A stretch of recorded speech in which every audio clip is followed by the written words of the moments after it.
restart all No, over? Ken, I apologize. I just lost you there. I'm going to continue again. I will apologize. So we're talking about the stores. We were talking about the signature store, and we were then talking about the different ways that you purchase Ralph Lauren. Right. So in terms of their signature store, that is their flagship store where they really want to communicate to consumer their brand essence, what Ralph Lauren represent. So their best quality product as well as their most advanced product will be sold in that store. Their products are also available in department store. They also have what we call outlet store, but their outlet stores are usually located what they call premium outlet malls. So that's how they also differentiate themselves from other outlet mall, where some of the product that are slightly outdated, like a season's pass or season's two, that's where they put into their premium outlet mall. I traditionally buy, I can't afford their signature store product, so I normally buy through either if I'm traveling, I would buy through their premium outlet mall or Okay. through department store. Their products are also available through their website, Okay. which being Canadian is more difficult to get because you actually have to get your product through the US, and you know that there's a bit of a challenge on that. But that's a brand that I try to stick to if I can afford to Okay. do so. And just one further question on Ralph Lauren. Do they market to you directly? Do you get any communication from them because of being a past purchaser? Is there any direct mail, any email communication? Is there anything that they do for you that is perhaps direct to you, direct marketing?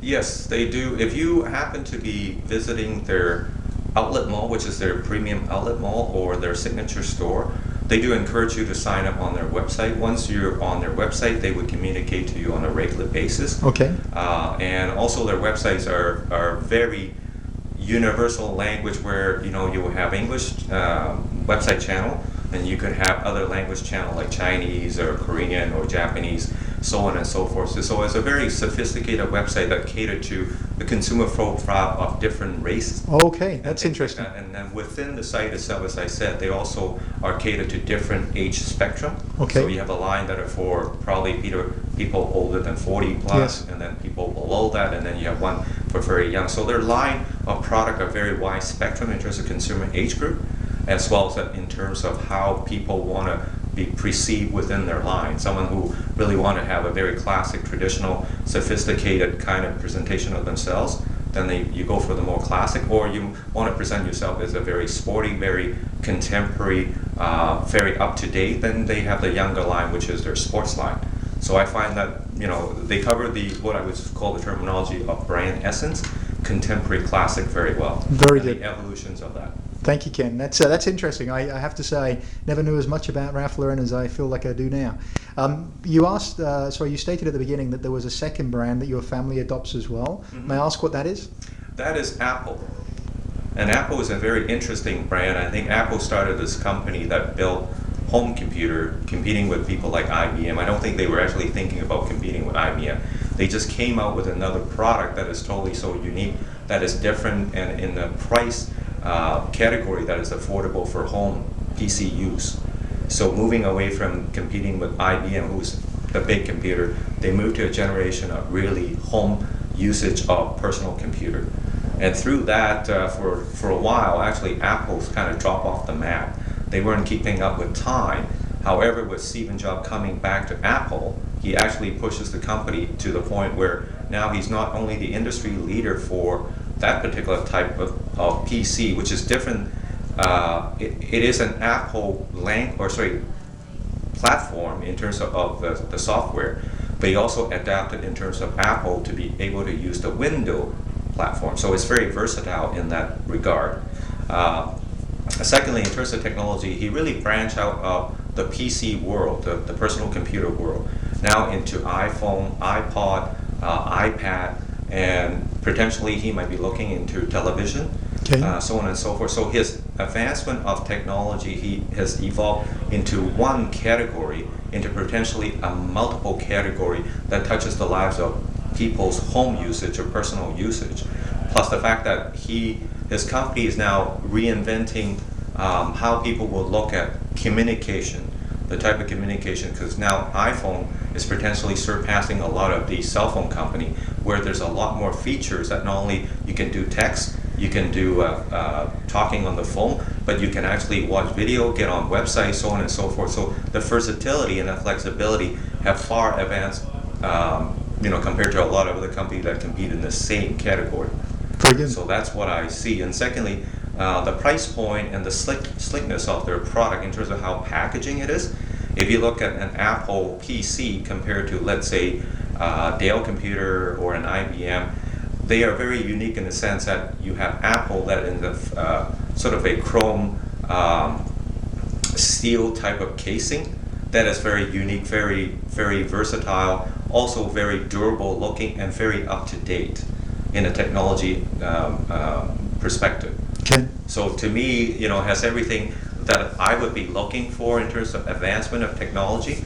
In terms of price point is their price point is slightly higher, but they do want that price point to actually differentiate their product compared to other personal computer. You pay for what you get, and what they guarantee is the product you get equal to the price you pay for, i.e. a very high quality product. So let me ask you, Ken, then, in terms of how Apple communicates to you, a lot of what you've talked about is their product innovation, and it's the products that they produce and how they relate to you that is how they talk to you. Is there anything, would you get any direct marketing from Apple? Would you follow the Apple website? Would you follow them online? Is there any other platform, or is it that you wait for the product to come and it's through the product that they communicate to you? I think for me, it's through the product that they produce and sell. But they also did a very good marketing campaign where their focus, I think, under the rim of Stephen Jobs, he really focused on younger consumer. And through that, because he differentiated himself, Apple do not use the Windows platform. They use their own platform in terms of how to maneuver and navigate in their system.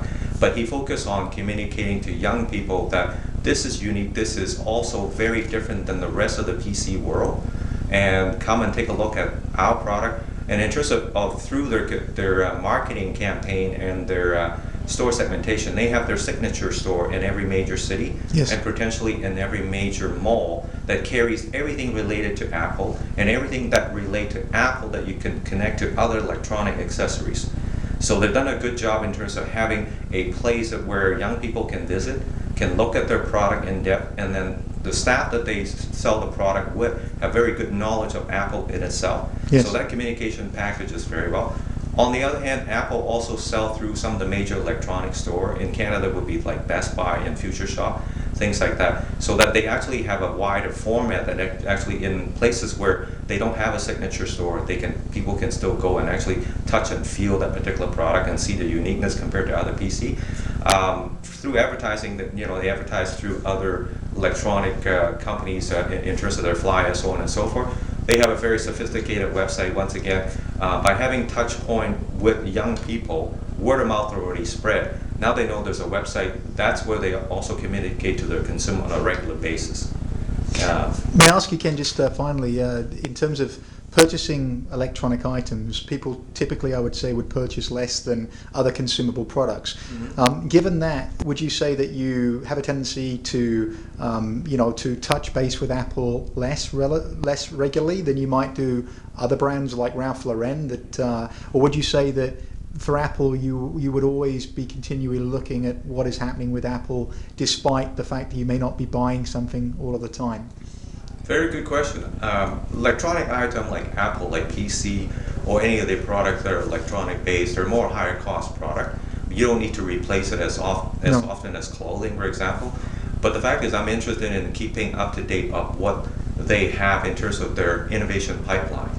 Because you'll always be interested, now that they have the PC market, they're starting to actually gain a lot of market share. Now they start to dominate with their iPhone and their iPod in terms of the music iPod. Now they're coming with iPad. So the anticipation of what they might come down with their innovation pipeline is always interesting to people like myself who now become a loyal follower.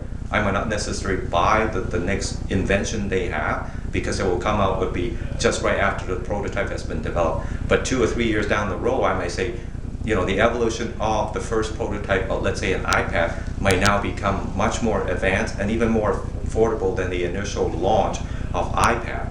So I am now a loyal following, and so is all the children. I guess my children are very, very interested in Apple and how they evolve. and all the technology advancement and innovation that ties in with the particular brand.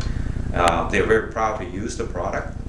So, and I think in terms of one of the marketing, I guess, sophistication or genius about Apple, they like to tie in with products that, as part of their promotional package. I'll give you an example.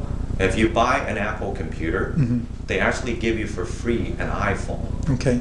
So in that sense, that when you think about it, you probably are interested in buying the PC itself. Yes. But then the iPhone is probably untouchable to you because you think that I have to set aside a few $100s to buy the iPhone. But when they package together and say you get this for free, they probably have already tied in the fact that your overall purchase value, they probably cover part of that already. Yes. But it gets you the fact that now you become not only loyal to use their PC, now you're also loyal to use their iPhone. Yes. So I find that it's a very ingenious way of launching multiple products in multiple categories to the same consumer at the same time. Yes. Then also spread the word of mouth that it's a great product I recommend to friends and relatives, so on and so forth, because of the way how they package and how they advertise, and also in terms of the innovation pipeline they have. Yes. Very good, Ken. Ken, thank you for sharing those thoughts with me today. I appreciate that, and I particularly on the Ralph Lauren had no idea just quite how involved that brand is, and again, your insights are very much appreciated. So thank you, Ken. Thank you very much, Peter.